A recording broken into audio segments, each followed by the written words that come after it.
दोस्तों, कहते हैं कि शेर अगर 2 कदम पीछे ले तो इसका मतलब यह नहीं कि वह डर गया है, बल्कि इसका मतलब है कि वह शिकार करने को तैयार है। अभी कल की ही बात है जब इसरो के एक मिशन में आई तकनीकी खामी ने देश को थोड़ी मायूसी दी थी। हमारे वैज्ञानिकों के चेहरे पर चिंता की लकीरें थीं और आलोचकों को बोलने का मौका मिल गया था। लेकिन दोस्तों, भारत के वैज्ञानिकों का लोहा पूरी दुनिया मानती है। अभी इसरो की खबर ठंडी भी नहीं हुई थी कि आज रक्षा अनुसंधान एवं विकास संगठन यानी DRDO ने पोखरण के रेगिस्तान में एक ऐसा धमाका कर दिया है जिसने दुश्मनों के होश उड़ा दिए हैं।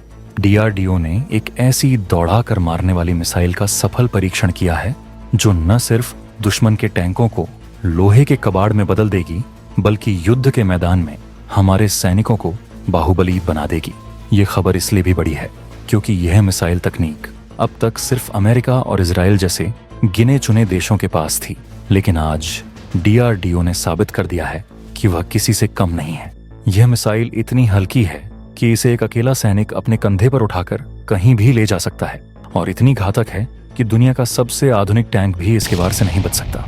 इसे दागो और भूल जाओ तकनीक पर बनाया गया है, यानी एक बार निशाना लॉक किया और बटन दबाया तो फिर दुश्मन का बचना नामुमकिन है। आज के इस वीडियो में हम आपको बताएंगे कि आखिर इस man portable anti tank guided missile में ऐसा क्या खास है जिसने चीन और पाकिस्तान के जनरलों की नींद उड़ा दी है। लेकिन इससे पहले अगर आपको भी DRDO की इस शानदार वापसी और सफलता पर गर्व है तो इस वीडियो को अभी लाइक करें और कमेंट बॉक्स में जय हिंद जरूर लिखें। याद रहे, जय हिंद कहना हम सब के लिए गर्व की बात है। दोस्तों, इस वक्त जब सीमा पर तनाव की स्थिति बनी रहती है, तब DRDO का यह परीक्षण भारत की सुरक्षा के लिए किसी संजीवनी बूटी से कम नहीं है। खबरों के मुताबिक DRDO ने इस man portable anti tank guided missile का फील्ड इवेल्युएशन ट्रायल सफलतापूर्वक पूरा कर लिया है।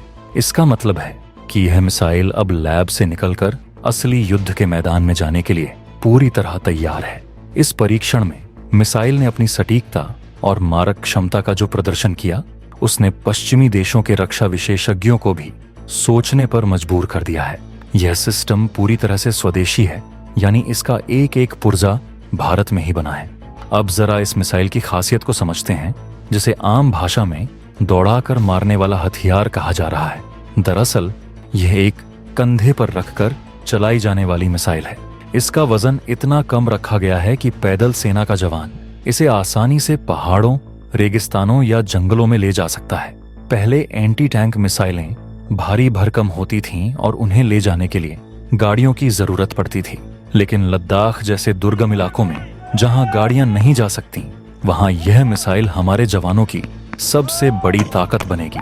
अगर दुश्मन का टैंक 2.5 किलोमीटर दूर भी छिपा है तो यह मिसाइल उसे ढूंढकर खत्म कर देगी। इस मिसाइल की सबसे खतरनाक और रोंगटे खड़े कर देने वाली बात है इसकी टॉप अटैक क्षमता। दोस्तों, इसे समझना बहुत जरूरी है क्योंकि यही वह तकनीक है जो इसे दुनिया की 99% मिसाइलों से अलग बनाती है। युद्ध के मैदान में किसी भी टैंक का सबसे मजबूत हिस्सा उसका सामने का कवच होता है। चीन और पाकिस्तान के पास जो T-90 या अल खालिद टैंक है, उनके सामने के हिस्से पर कई इंच मोटी स्टील और रिएक्टिव आर्मर की परतें छड़ी होती हैं।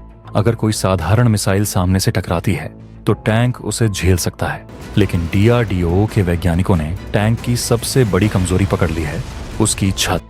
टैंक की ऊपर की सतह सबसे कमजोर होती है। हमारी MP-80GM मिसाइल जब लॉन्च होती है तो यह सीधे जाकर नहीं टकराती।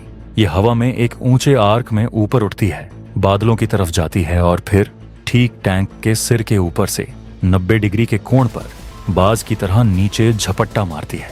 इस तकनीक को प्लंगिंग फायर कहा जाता है। दुश्मन का टैंक कमांडर जब तक कुछ समझ पाता है, तब तक मिसाइल छत को फाड़कर टैंक के अंदर घुस चुकी होती है और अंदर मौजूद गोला बारूद में धमाका कर देती है। इस तरह के हमले से बचने के लिए दुनिया का कोई भी एक्टिव प्रोटेक्शन सिस्टम पूरी तरह कारगर नहीं है। यह मिसाइल दुश्मन के टैंक को सिर्फ रोकती नहीं है, बल्कि उसके परखच्चे उड़ा देती है, जिससे वह दोबारा कभी युद्ध के लायक नहीं रहता। आपको बता दूं कि तकनीक के मामले में यह मिसाइल एक चलता फिरता सुपर कंप्यूटर है। इसमें अत्याधुनिक इमेजिंग, इंफ्रारेड सीकर और एवियोनिक्स का इस्तेमाल किया गया है। पुराने जमाने की मिसाइलों को चलाने के लिए सैनिक को तार से गाइड करना पड़ता था या लेजर बीम डालनी पड़ती थी, जिससे सैनिक की जान को खतरा बना रहता था। लेकिन DRDO की यह मिसाइल फायर एंड फॉरगेट तकनीक पर काम करती है। इसमें लगा IR सेंसर दिन हो या घनी काली रात, यहाँ तक कि धुंध और धुएं के बीच भी दुश्मन के टैंक की गर्मी को पहचान लेता है।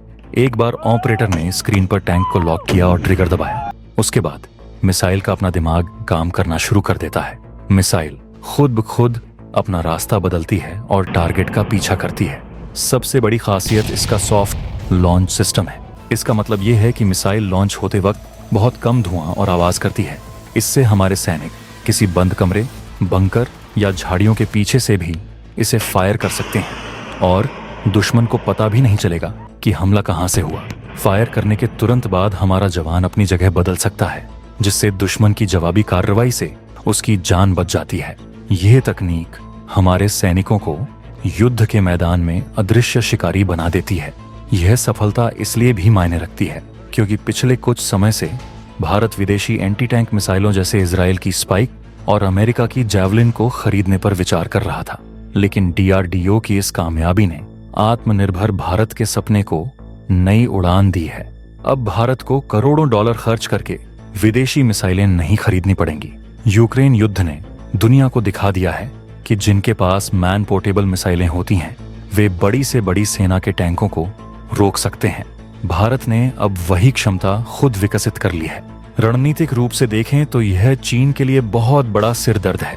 लद्दाख और अरुणाचल की पहाड़ियों में चीन अक्सर अपने हल्के टैंकों को तैनात करने की कोशिश करता है।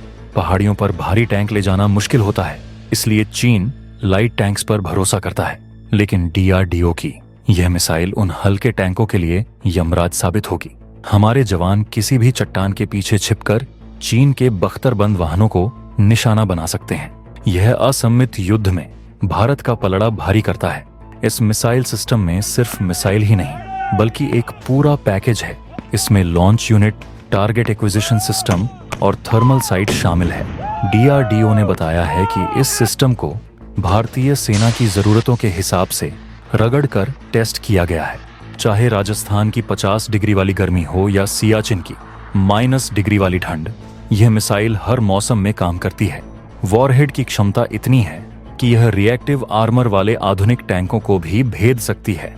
तो दोस्तों, जहां एक तरफ हम इसरो की छोटी सी असफलता से निराश थे, वहीं DRDO ने हमें जश्न मनाने का एक बड़ा मौका दे दिया है। यह साबित करता है कि हार और जीत विज्ञान के दो पहलू हैं, लेकिन रुकना भारतीय वैज्ञानिकों की फितरत नहीं है।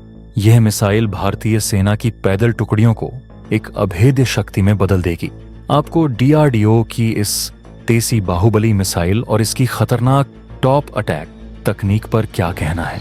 क्या आपको लगता है कि भारत को अब विदेशी हथियारों पर निर्भरता पूरी तरह खत्म कर देनी चाहिए? अपनी राय, अपने सुझाव नीचे कमेंट बॉक्स में खुलकर लिखें। और दोस्तों, अगर आज अपने वैज्ञानिकों की मेहनत पर गर्व महसूस हुआ है तो इस वीडियो को लाइक करें, अपने दोस्तों के साथ शेयर करें और चैनल को सब्सक्राइब करना बिल्कुल न भूलें। मिलते हैं अगले वीडियो में। जय हिंद, जय भारत।